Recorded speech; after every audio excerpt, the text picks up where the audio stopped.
Welcome to my channel, Strawberry Scholar. It's nice to have you here. Today we are going to be going over atomic theory, and we're going to be looking at my notes and make it better. So, let's start with atomic models and just a little summary. We know that atoms weren't always super clear, right? They're so small, we have to have developed our understanding of them over history, and many different scientists have contributed to what we know now about how the atom is modeled. Starting with John Dalton. So, John Dalton was the first comprehensive attempt to be able to describe matter using atoms and their properties. His key ideas were that one, all matter is composed of atoms. So we have matter, right? Cheese, I don't know, your desk, and it's all made of lovely, lovely atoms. Next, atoms of the same element are identical. Like gold, another piece of gold here or there, they both have the same atoms in them, and atoms of different elements will be different, right? Diamonds versus, I don't know, oxygen. They're very different, right? Those atoms. So that's another thing he postulated. Very fancy word here. Boop. And also, atoms combine in small whole number ratios to form compounds. So imagine water. We know that water, or H2O, always combines. It's so hard to spell. Oh my god. Combines in 1 to 2 ratio. So we have 1 oxygen to 2 hydrogens, right? H2O. And that's all he postulated. Oh, another thing, atoms are rearranged, but are not created or destroyed during chemical reactions. So you can rearrange them, but you can't create atoms out of nothing, and you can't destroy them. So there's always going to be that atom. You can't change it. You can just change how it's changed. You can change how it's combined. Kind of like, what's a good example here? I'm sure it'll come. But next we have J.J. Thomson's discovery of the electron. There we are. So, J.J. Thomson discovered the electron through experiments with cathode ray tubes. I don't like this color.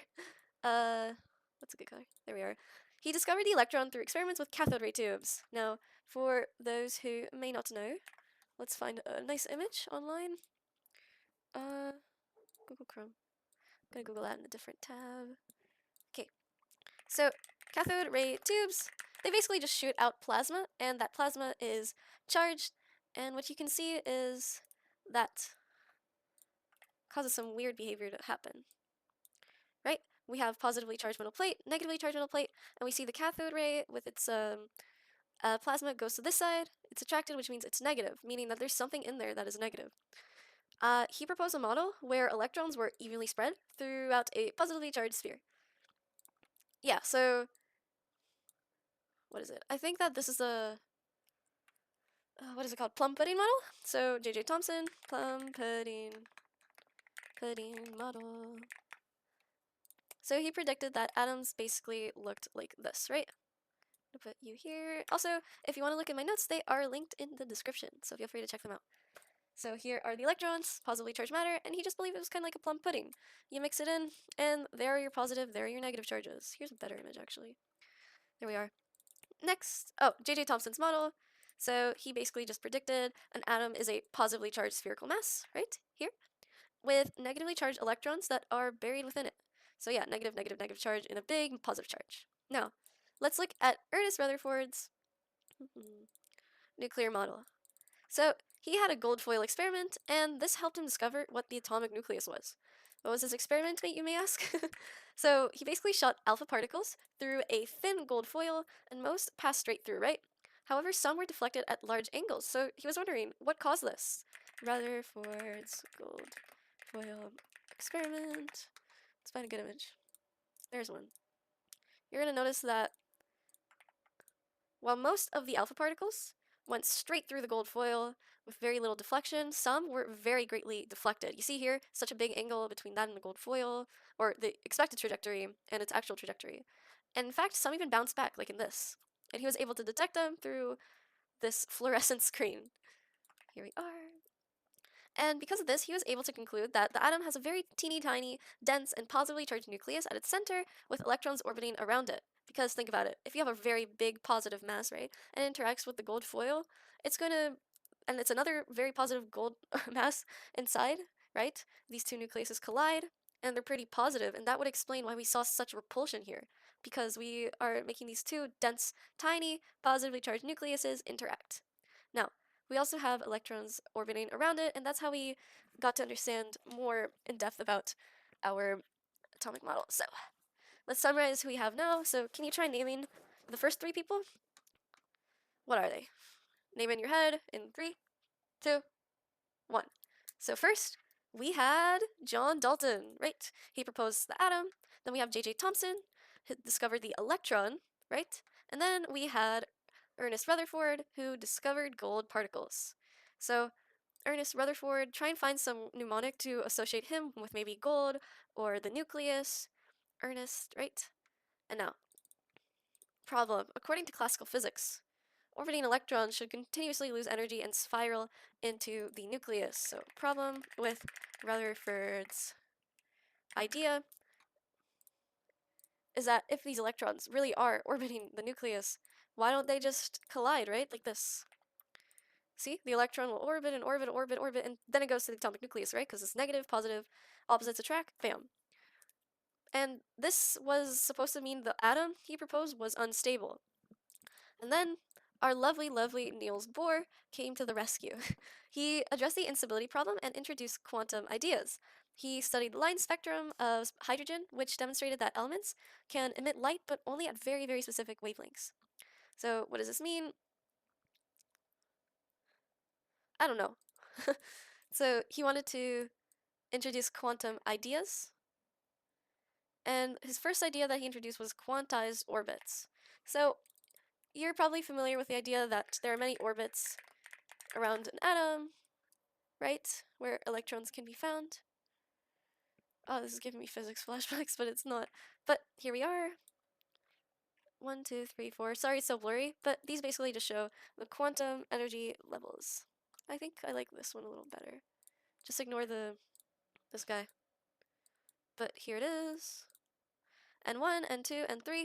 Electrons can only exist in these very specific fixed energy levels, and they cannot lose energy when in these orbits. So if they're here, they're going to spin and spin and they won't lose energy. If they go up, they're going to absorb energy. If they go down, they release energy. Next idea is energy transitions.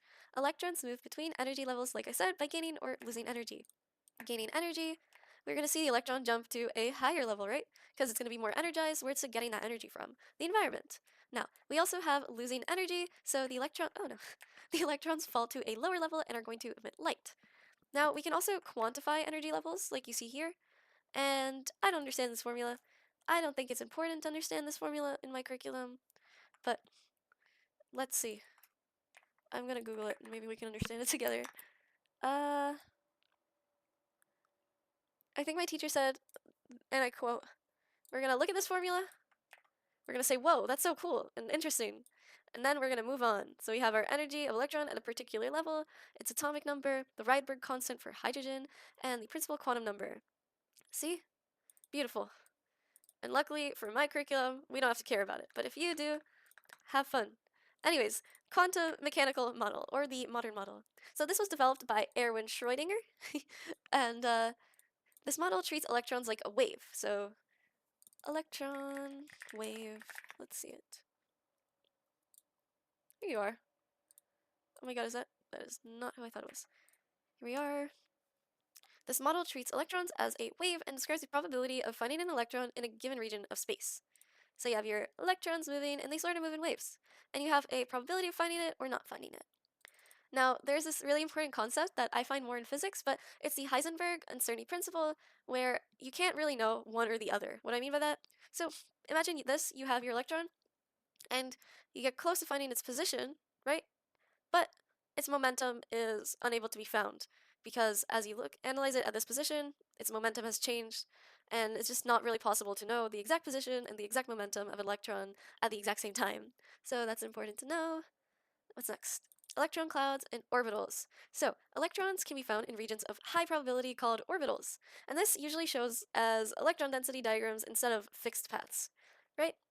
So, you're more likely to find an electron in an area, and you're more likely to not find one in another area. Let's get a good photo. Instead of saying fixed paths like here, where it just goes round and round, we're getting a little more advanced. You can either find it here or there, and you're more likely to find it in very specific regions compared to other ones. Now, radioactive particles. radioactivity was discovered by Henry Becquerel. I think this was from a uranium photo? Yeah. So this dude accidentally put uranium on a photo paper, and he realized something weird. Why is this shiny, glowing red or green rock making this image? And then radioactivity was discovered. Marie Curie, very famous, and Ernest Rutherford. Ooh, who was Ernest Rutherford, you may be asking? Let's hear it. Tell me who he was in 5 words. Good! He used the gold foil experiment in order to discover the nucleus. Now, they expanded its study. Rutherford identified 3 types of radiation. These ones. So we have alpha, we got beta, and finally gamma. So these lovely types were what he discovered, and we're gonna go over them right now. So we have beta minus decay. Let's find a nice image. Beta minus decay. They kind of go hand in hand, but oh, there's a slide. So in beta minus decay, we see that a neutron will become a proton and an electron. How do I remember this? You might be asking yourself. Well, think about it. Beta minus. What is it releasing? It releases an electron, which is why it's minus. Or you could think about it like this. No, I think that's a good way. Electron is emitted from nucleus, like this lovely picture shows, and you can just imagine a neutron splitting into a proton and electron. My curriculum doesn't really care about antineutrinos, but an antineutrino is emitted in beta minus decay. Anti is like no or negative, like, you're very angry, very negative, you're very mean. So maybe think of it like that with beta minus decay, you get antineutrinos. So we see this is what it's characterized by. So let's make a nice number of that. We have an electron being emitted. We see that, oh my god, is my microphone working? That would be so horrible if it wasn't. I think it is. Okay. Let's go. Electron is emitted. We see that. Atomic number increases by 1. Do you know why? Good. It's because we get a proton, right? And atomic number is dependent on how many protons you have. So we see atomic number going up and neutron count going down. Now, let's talk about beta plus decay. A proton is going to change into a neutron and a positron. So beta plus. Any good photos? There we are. Same website, I think. So we see that a neutron and a positron are being emitted. Just like electrons, we got positrons. And it's when we take that proton we used to have and change it into a neutron and positron, so a positive particle is released. Instead of the antineutrino we see here, we have a neutrino, which is emitted and it has no mass. But just focus on the proton being released and the neutron. Here we are, numbering. I love it. So positron is emitted, atomic number goes down by 1, and the neutron count increases by 1. Now, a positron has the same mass as an electron, but a positive charge. So you know how electrons have a very teeny tiny atomic mass number, or whatever, they're very light compared to protons and neutrons. However, they have a very positive charge, which is what makes them so awesome, I guess. Now, let's talk about properties of radioactive particles. Continuing, I guess? Oh no, okay. So alpha particles. Their symbol is alpha. Here we are. They have a positive charge, a low charge to mass ratio. So obviously they have that little alpha symbol. They're positive. They have a low charge to mass ratio because they're very heavy, and they only have a formal charge of 2, I believe. So why is charge to mass ratio of alpha particles low? Yeah, they have a very big mass compared to their actual charge, right? They have 4 big components. I really like this website. They're helping me a lot. They have 4 big components and only 2 positive charges, so yeah, they're pretty heavy and they don't have a lot of charge. They have a very slight deflection in electric fields because they are positive, but not as positive. They can be stopped by paper. And it can cause lung cancer and radiation poisoning, and this usually happens when you're smoking, because when you smoke, you actually have some sort of radiation going on, right? You inhale that smoke, those alpha particles, they go into your lungs, and that's where lung cancer comes from. Radiation poisoning, I'm not so sure about, so let's figure that out. Um, mhm.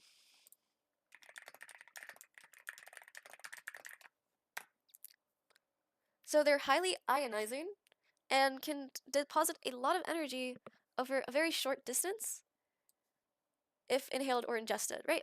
So let's paste you. They can give out a lot of energy. And remember, it's a very short distance, right? They get stopped very easily. But even with that short distance, because they are highly ionizing, they can damage lung cell DNA and increase cancer risk. Now, beta particles. So let's do this. Obviously, they have the symbol of beta, the cool B.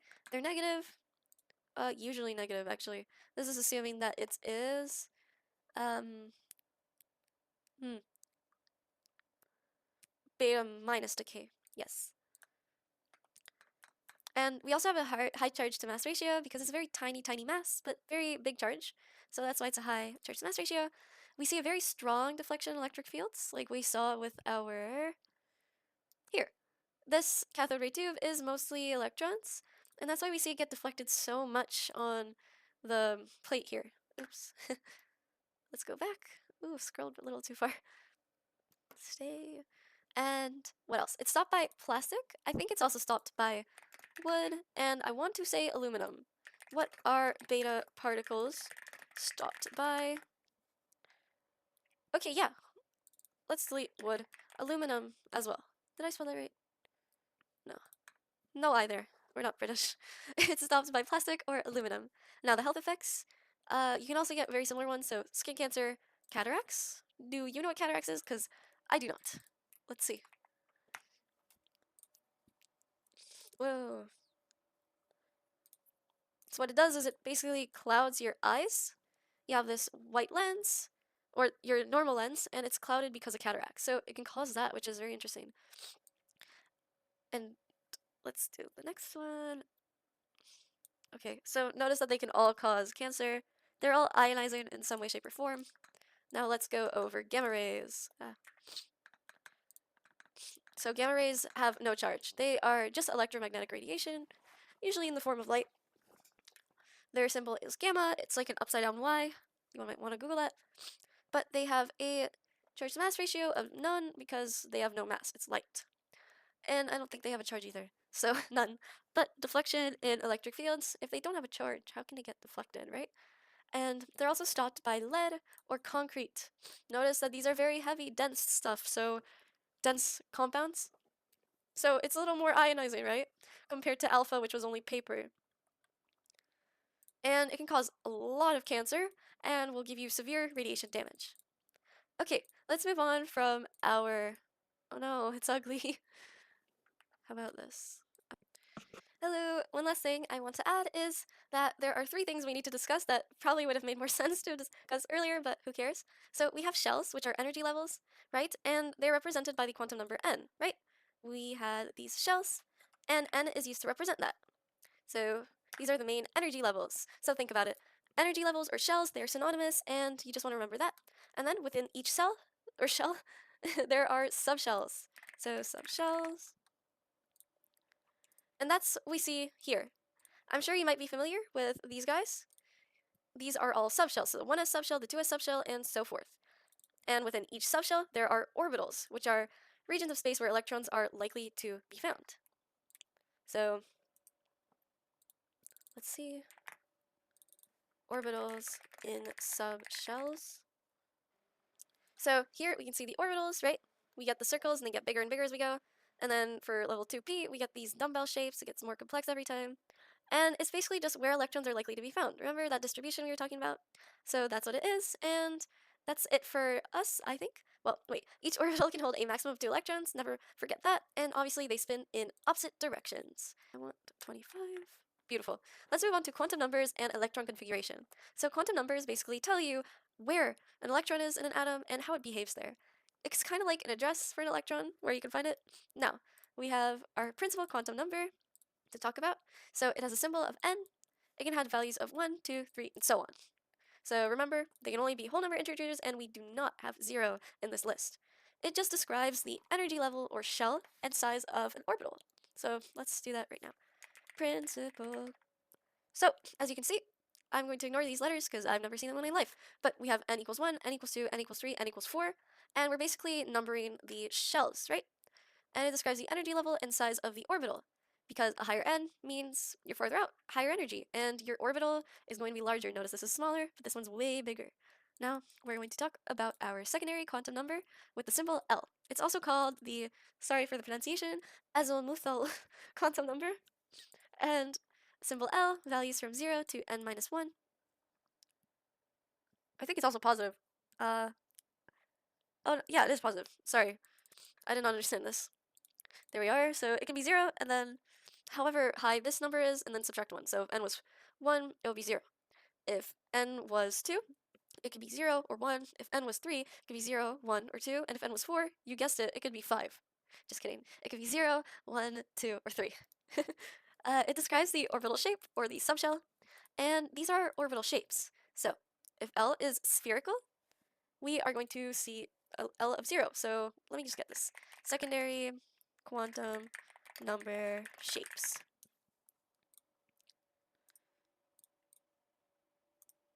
I like this photo. So we have our SPDF, SPDF. And for L equals 0, we have the spherical s orbital. For L equals 1, we have our dumbbell, or p orbital. I don't really think it's a dumbbell. I see more of like an infinity sign, but to each their own.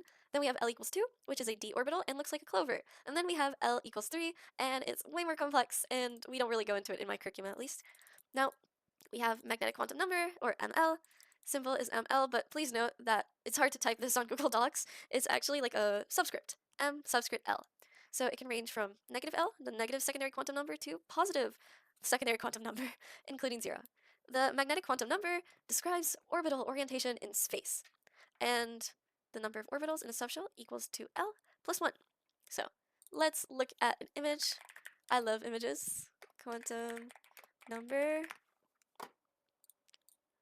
All right. Oh, and it even has a little subscript. That's awesome. So look, we have our ML, and we can use this to find the orientation. So it describes how it can be oriented, and equals 2L plus 1. Oh, okay. So remember the spherical shape? L equals 0, right? And what's L times 2? Or sorry, what's 0 times 2? 0. And then we add 1 to it. So there's only one orientation, because this is a sphere. You can't really orient it in a different way. It's a sphere. And then for something like the p orbital, what is 1 times 2? 2. Add 1, and now you have 3 different orientations. And for L equals 2, multiply by 2, you get 4, and then add 1, get 5. So 5 orientations, and so on. Examples, we already did them, but just so you're aware, and you might want to read it later, here we are. And when we're doing this, we want to specifically say it can be negative 1, 0, positive 1, right? It can range from negative L to positive L. So that's how we're determining it if you don't want to use this fancy little formula. Now we are going to be talking about the spin quantum number, or ms, again subscript ms. So these values are not really hard to determine. It ranges from positive half to negative half. And what does it mean, you might ask? It just describes which direction an electron is spinning. I don't really like this image. Here we are. So soon you're going to have to be using these little boxes with arrows if you haven't already.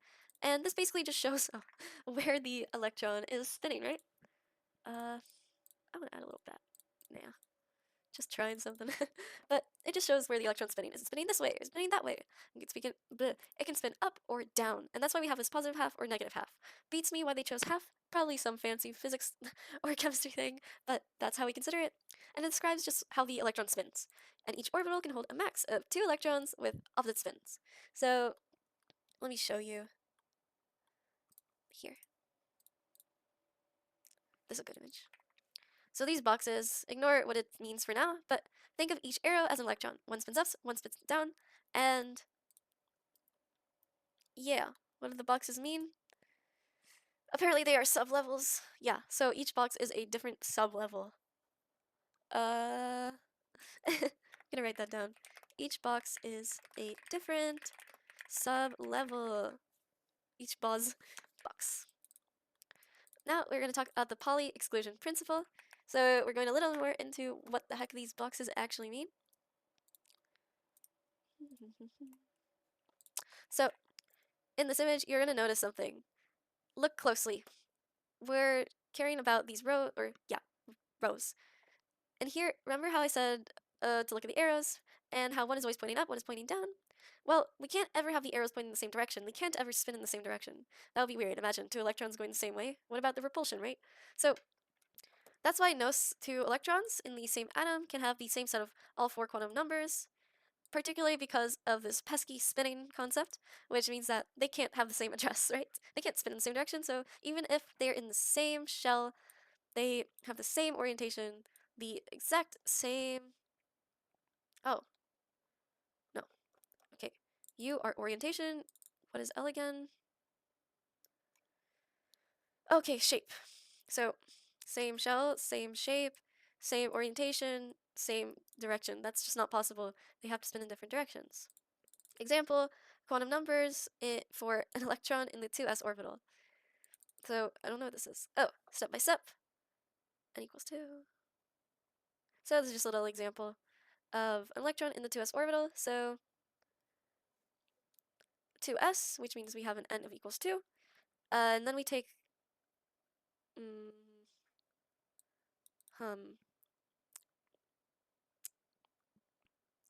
So it's the S subshell, so it must be spherical, so L equals 0. ML, only option when L equals 0, and then our spin can be this or that. So we have two different quantum number sets, and notice the only difference is these guys. Anyways, that ends our lesson. I hope you learned something, and I hope you watch this on 2x speed, but have a lovely, lovely day, and remember to spread the kindness. Bye bye!